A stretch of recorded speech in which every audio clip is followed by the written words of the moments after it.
저는 52년 동안 편지 하나를 열지 않았습니다. 이유는 단 하나였습니다. 그 사람 인생을 망칠까 봐서요. 그 편지를 읽으면 한 사람이 평생 돌아오지 못할 것 같았습니다. 저는 평생 열지 못했습니다. 딸이 대신 열었습니다. 라디오에서 봄이 오는 길이 흘렀습니다. 박인희 씨 목소리였습니다. 저는 그 자리에서 멈췄습니다. 그릇을 닦다 말고 그냥 멈춰버렸습니다. 이 노래를 들을 때마다 그래요. 52년이 지났는데도 그래요. 딸 미영이는 모릅니다. 평생 몰랐어요.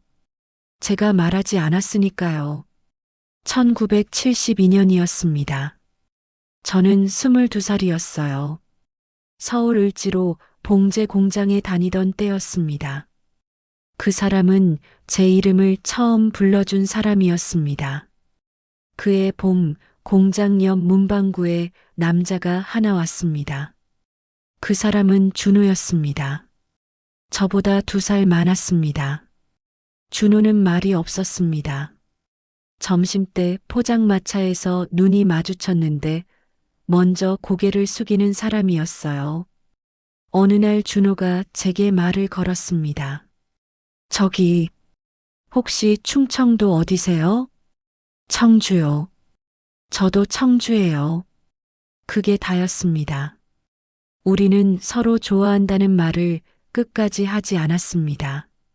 그래서 더 오래 기억에 남았습니다. 라디오에서 봄이 오는 길이 흘렀습니다. 박인희 씨 목소리가 봄밤 골목을 채웠습니다. 저는 그 노래를 들으며 생각했습니다. 내일 또 저 사람 볼 수 있겠지. 그게 시작이었습니다. 현재로 돌아옵니다. 라디오에서 노래가 끝났습니다. 저는 그제야 그릇을 다시 닦았습니다. 미영이가 마침 부엌으로 들어왔습니다. 엄마 또 멍하니 있었어? 아니, 그냥 좀 피곤해서. 미영이는 제 얼굴을 보지 않았습니다. 냉장고를 열다가 닫고 가방을 들고 나갔습니다. 그래도 저는 뒷모습을 봤습니다. 미영이 뒷모습이 꼭 준호를 닮았거든요. 걷는 모양이, 어깨가 살짝 안으로 굽는 그 모양이. 그걸 미영이는 모릅니다. 그때는 몰랐습니다. 그게 마지막 여름이 될 줄은. 준호와 저는 1년이 넘게 을지로 골목을 걸었습니다. 말이 없는 사람이었지만 곁에 있으면 편했어요. 제가 무슨 말을 해도 끝까지 들어줬습니다. 웃을 때 눈이 가늘어지는 사람이었어요. 1973년 여름 어느 날 밤이었습니다. 공장 앞 골목에 비가 쏟아졌습니다. 처마 밑에서 비를 피하다가 준호가 제 손을 잡았습니다. 아무 말도 안 했어요. 그냥 손만 잡았습니다. 저는 그 손을 놓지 않았습니다. 그날 밤 저는 생각했습니다. 이 사람이랑 평생 살 수 있을 것 같다고, 이 손을 놓지 않으면 될 것 같다고. 그런데 저는 그 손을 결국 놓았습니다. 이듬해 봄 준호가 말했습니다. 수님 씨, 나 청주 내려가야 해요. 아버지가 많이 편찮으셔서. 저는 아무 말도 못했습니다. 붙잡으면 평생 책임져야 할 것 같았습니다. 저는 가진 게 없는 공장 처녀였으니까요. 떠나던 날 아침 준호가 봉투 하나를 줬습니다. 편지예요. 읽어봐요.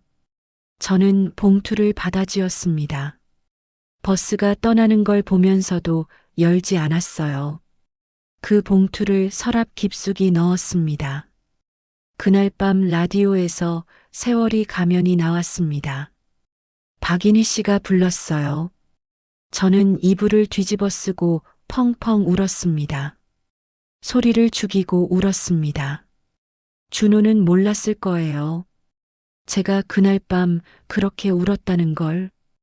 준호가 떠나고 몇 달이 지났을 때였습니다. 저는 그때 처음으로 혼자가 됐습니다. 아무에게도 말할 수 없다는 걸 알았으니까요.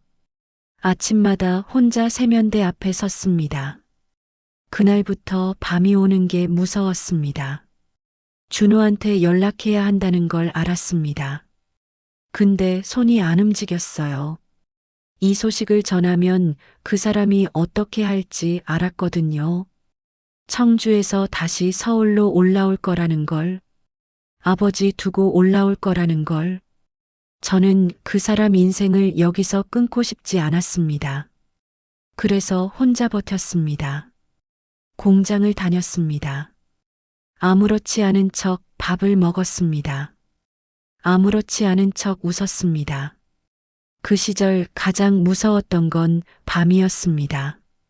라디오를 틀면 봄이 오는 길이 나왔거든요. 박인희 씨 목소리가 나오면 저는 라디오를 껐습니다. 그 노래를 들으면 제가 무너질 것 같았으니까요. 그해 겨울, 공장 선배가 남자를 소개했습니다. 그 사람은 제 아이를 알고도 결혼했습니다. 과묵한 사람이었어요. 말이 없었습니다. 첫 만남에서 제 배를 봤습니다. 아무 말도 안 했어요. 두 번째 만남에서 그 사람이 말했습니다. 같이 살겠습니다. 저는 왜냐고 물었습니다. 그 사람이 말했습니다. 불쌍해서요. 저는 그 말에 울었습니다. 불쌍하다는 말이 그때는 세상에서 제일 따뜻한 말이었거든요. 그 남자는 다 알면서 결혼했습니다. 평생 한 번도 묻지 않았어요. 미영이를 제 딸처럼 키웠습니다. 3년 전에 세상을 떠났습니다. 저는 그 사람한테 미안합니다.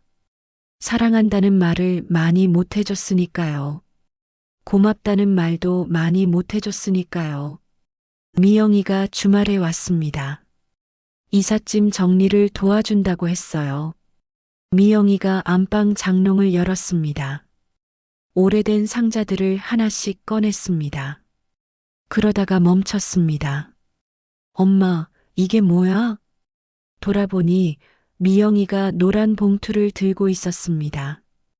오래되어 끝이 바스러진 그 봉투. 저는 그 봉투를 평생 숨겼습니다. 저는 숨이 멎는 것 같았습니다. 엄마, 미영이가 제 얼굴을 봤습니다. 저는 아무 말도 못했어요. 그때 라디오에서 모닥불이 흘러나왔습니다. 박인희 씨 목소리였습니다. 미영이가 봉투를 내려놓으려다가 멈췄습니다. 열어봐도 돼? 그 편지를 읽으면 제 인생이 무너질 것 같았습니다. 저는 대답을 못했습니다.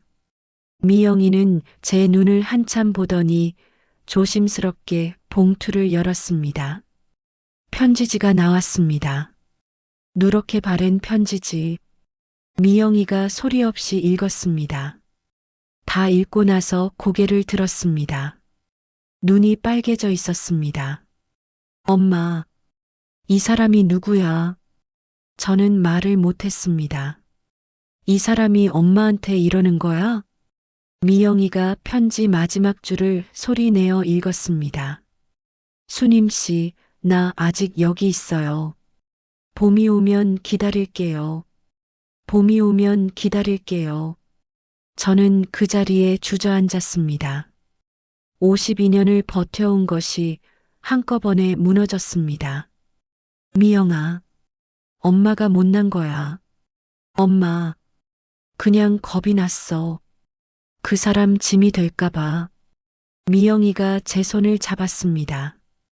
아무 말도 안 했어요. 그냥 손만 잡았습니다. 한참 뒤에 미영이가 물었습니다. 엄마, 나 걸음걸이가 아빠 안 닮았다고 했잖아. 저는 아무 말도 못했습니다. 그냥 궁금했어. 물어보지 않을게. 며칠 뒤 미영이가 전화를 했습니다.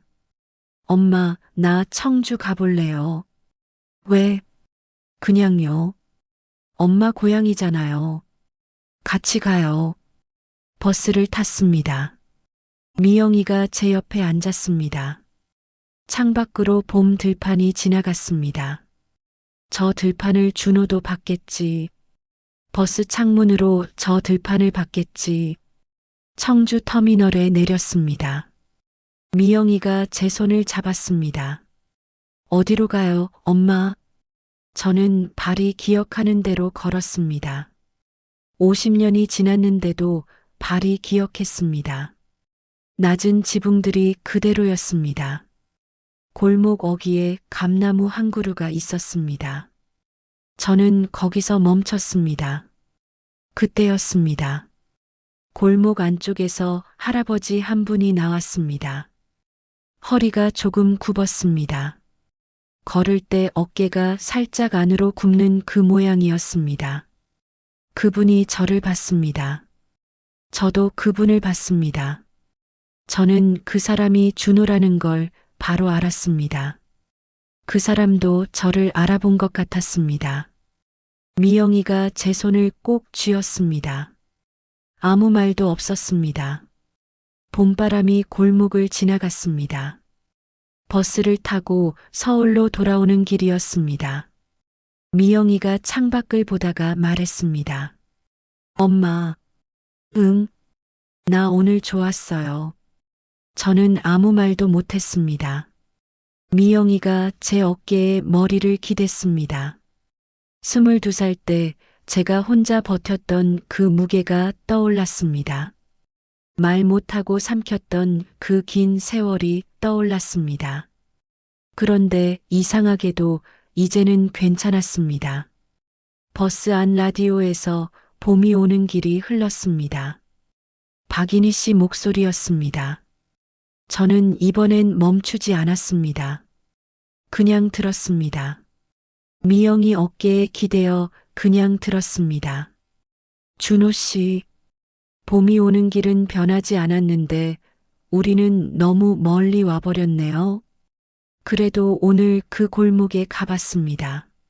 미영이 손잡고 갔습니다. 그걸로 됐습니다. 그래서 저는 오늘 처음으로 봄이 오는 길을 끝까지 들었습니다. 산 너머 조붓한 오솔길에 봄이 찾아온다네. 들 너머 뽀얀 논밭에도 온다네. 아지랑이 속삭이네.